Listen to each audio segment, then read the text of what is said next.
ಸಂದೇಶ ಬರೆಯುವುದು, message writing. Hello. Hello, ನಾನು ಮಾನು ಜೊತೆ ಮಾತನಾಡಬಹುದೇ? ನಾನು ಅವನ ಸ್ನೇಹಿತ ರಾಜೇಶ್ ಮಾತನಾಡುತ್ತಿದ್ದೇನೆ. ಹಲೋ ರಾಜೇಶ್, ನಾನು ಮೀನಾ, ಮಾನವ್ನ ಅಕ್ಕ. ಮಾನವ್ ಮಾರುಕಟ್ಟೆಗೆ ಹೋಗಿದ್ದಾನೆ ಮತ್ತು ಅವನ ಫೋನನ್ನು ಮರೆತು ಮನೆಯಲ್ಲೇ ಬಿಟ್ಟು ಹೋಗಿದ್ದಾನೆ. ಹೌದಾ? ಇಂದು ಕ್ರಿಕೆಟ್ ಪ್ರಾಕ್ಟೀಸ್ ರದ್ದಾಗಿದೆ, ಏಕೆಂದರೆ ನಮ್ಮ ಕೋಚ್ ನಗರದಿಂದ ಹೊರ ಹೋಗಿದ್ದಾರೆ. ಈ ರವಿವಾರ ಬೆಳಗ್ಗೆ 9 ಗಂಟೆಗೆ ಅಭ್ಯಾಸ ನಡೆಯಲಿದೆ ಎಂದು ಅವನಿಗೆ ನಾನು ಹೇಳಬೇಕಾಗಿತ್ತು. ಧನ್ಯವಾದ ರಾಜೇಶ್. ನಾನು ಈ ಸಂದೇಶವನ್ನು ಮಾನವ್ಗೆ ಖಂಡಿತವಾಗಿಯೂ ತಲುಪಿಸುತ್ತೇನೆ. ನಾನು ಈಗ ಟ್ಯೂಷನ್ ಕ್ಲಾಸ್ಗೆ ಹೊರಡಬೇಕಾಗಿದೆ. ಮಾನವ್ಗೆ ಈ ಸಂದೇಶವನ್ನು ಅವನು ಮನೆಗೆ ಬಂದ ಕೂಡಲೇ ಅವನಿಗೆ ಸಿಗುವಂತೆ ನಾನು ಬರೆದು ಇಡುತ್ತೇನೆ. ಬನ್ನಿ, ಅವಳು ತನ್ನ ಸಂದೇಶವನ್ನು ಹೇಗೆ ಬರೆದಳು ಎಂದು ನೋಡೋಣ.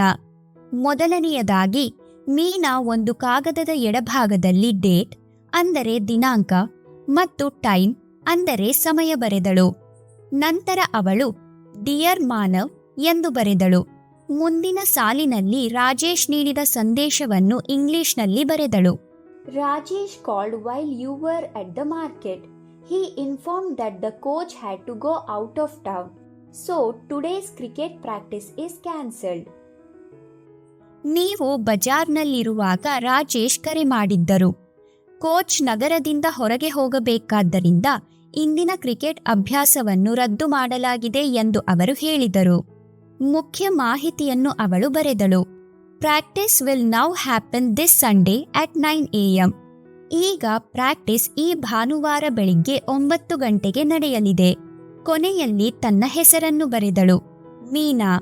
ತನ್ನ ಮೆಸೇಜ್ ಬರೆದ ನಂತರ ಮೀನಾ 4 ಕಡೆಯಲ್ಲೂ ಒಂದು ಬಾರ್ಡರ್ ಹಾಕಿದಳು. ನೆನಪಿಡಿ, ಇದೇ ರೀತಿಯ ಸಂಭಾಷಣೆ ಪರೀಕ್ಷೆಯಲ್ಲಿ ಬರಬಹುದು. ಸರಿಯಾದ ಫಾರ್ಮೆಟ್ ಮತ್ತು ಹೆಸರನ್ನು ಬರೆಯುವ ಮೂಲಕ ನೀವು ಸುಲಭವಾಗಿ 2 ಅಂಕಗಳನ್ನು ಪಡೆಯಬಹುದು.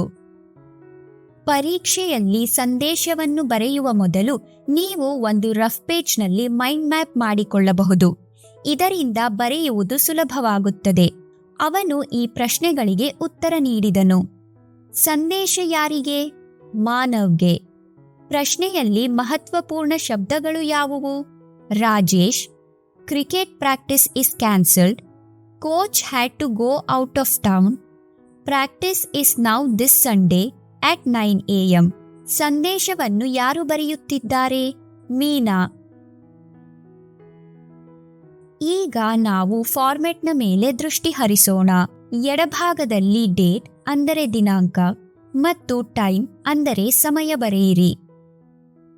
ಸಂದೇಶವನ್ನು ಯಾವಾಗಲೂ ಡಿಯರ್ ನೇಮ್ ನೊಂದಿಗೆ ಪ್ರಾರಂಭಿಸಿ.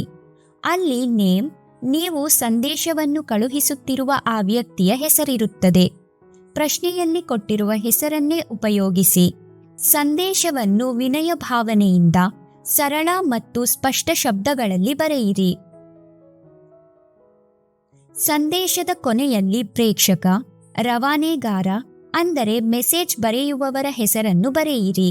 ಸಂದೇಶದ ಸುತ್ತ ಒಂದು ಬಾರ್ಡರ್ ಅನ್ನು ಹಾಕಿ. ಸಂದೇಶವನ್ನು ಬರೆಯಲು ಸಲಹೆಗಳು. Tips for message writing. Question ಪೇಪರ್ನಲ್ಲಿ ನೀಡಲಾದ ಸಂಭಾಷಣೆಯನ್ನು ಗಮನವಿಟ್ಟು ಓದಿರಿ. ಸಂದೇಶವನ್ನು ಬರೆದ ನಂತರ ನೆನಪಿಟ್ಟುಕೊಂಡು 4 ಕಡೆಗೂ ಬಾರ್ಡರ್ ಹಾಕಿ. ಸಂದೇಶವನ್ನು 3ರಿಂದ 4 ವಾಕ್ಯಗಳಲ್ಲಿ ಬರೆಯಲು ಪ್ರಯತ್ನಿಸಿ. ಸ್ಪಷ್ಟತೆಗಾಗಿ ಚಿಕ್ಕ ವಾಕ್ಯಗಳನ್ನು ಉಪಯೋಗಿಸಿ. ಉತ್ತಮವಾಗಿ ಬರೆಯಲು ನಿಮ್ಮ ಮೈಂಡ್ ಮ್ಯಾಪ್ ಅನ್ನು ಉಲ್ಲೇಖಿಸಲು ಮರೆಯಬೇಡಿ. ಬನ್ನಿ, ಅಭ್ಯಾಸ ಮಾಡೋಣ. ಇಲ್ಲಿ ಕೆಲವು ವಿಷಯಗಳನ್ನು ನೀಡಲಾಗಿದೆ. ಅವುಗಳನ್ನು ನೀವು ಮೆಸೇಜ್ ಬರೆಯುವ ಅಭ್ಯಾಸ ಮಾಡುವಾಗ ಉಪಯೋಗಿಸಿಕೊಳ್ಳಬಹುದು. Your sister is not home. Her friend Anita called and invited her to a birthday party at 6 PM tomorrow. Write a short message for your sister. ನಿಮ್ಮ ಸಹೋದರಿ ಮನೆಯಲ್ಲಿ ಇಲ್ಲ.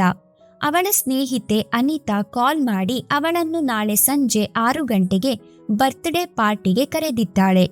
ನಿಮ್ಮ ಸಹೋದರಿಗಾಗಿ ಒಂದು ಚಿಕ್ಕ ಸಂದೇಶ ಬರೆಯಿರಿ. Your mother is not home. Mistress Gupta called and said she has an urgent message. She wants your mother to call her soon. Write a short message for your mother. ನಿಮ್ಮ ತಾಯಿ ಮನೆಯಲ್ಲಿ ಇಲ್ಲ.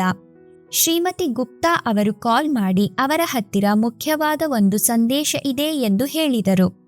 ಅಮ್ಮನಿಗೆ ಬೇಗ ಫೋನ್ ಮಾಡಲು ಹೇಳಿದರು. ಅಮ್ಮನಿಗಾಗಿ ಒಂದು ಚಿಕ್ಕ ಸಂದೇಶವನ್ನು ಬರೆಯಿರಿ.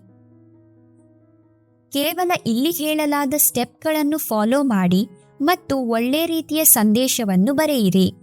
ಮತ್ತೆ ಮುಂದಿನ ಬಾರಿ ಹೊಸ ವಿಡಿಯೋ ಜೊತೆ ಭೇಟಿಯಾಗೋಣ.